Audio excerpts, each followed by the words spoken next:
And our other top story this morning, one of the most wanted terrorists in the world is in custody this morning. A fugitive in the deadly Paris attacks was captured in a gun battle in Brussels, believed to be hiding there for 4 months right under the nose of law enforcement.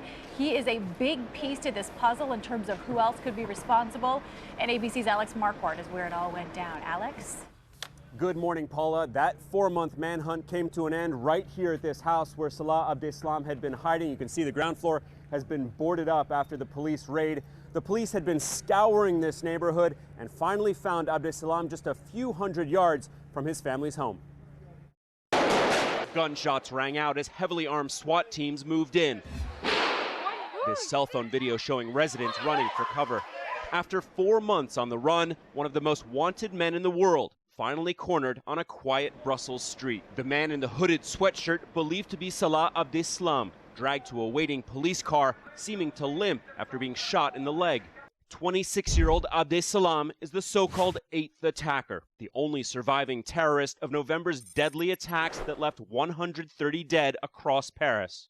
The French citizen grew up in Belgium in the now infamous Molenbeek neighborhood, a childhood friend of the alleged Paris mastermind Abdelhamid Abaoud. On the night of November 13th, he drove the car carrying the suicide bombers to France's biggest soccer stadium. Abdeslam also rented the car that dropped off the ISIS attackers at the Bataclan Theater, where the American band, the Eagles of Death Metal, was performing. Authorities believe Abdeslam planned on carrying out another attack that night, but got cold feet and called 2 friends in Belgium to pick him up. When they stopped at a French gas station, surveillance cameras snapped this image.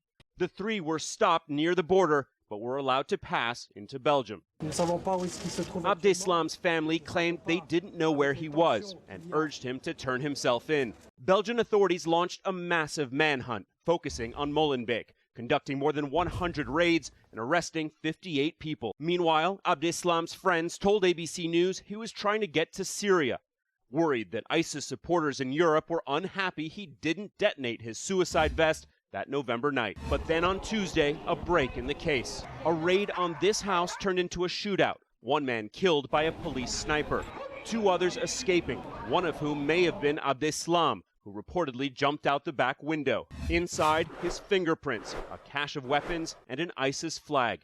The net tightening, the police zeroing in, and 72 hours later, they had their man.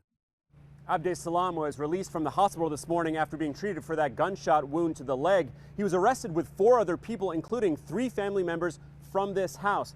Belgian police will interrogate Abdeslam today, but France's president has already called for his extradition as soon as possible. Dan? A lot of potentially valuable information to come from him, perhaps. Alex, thank you.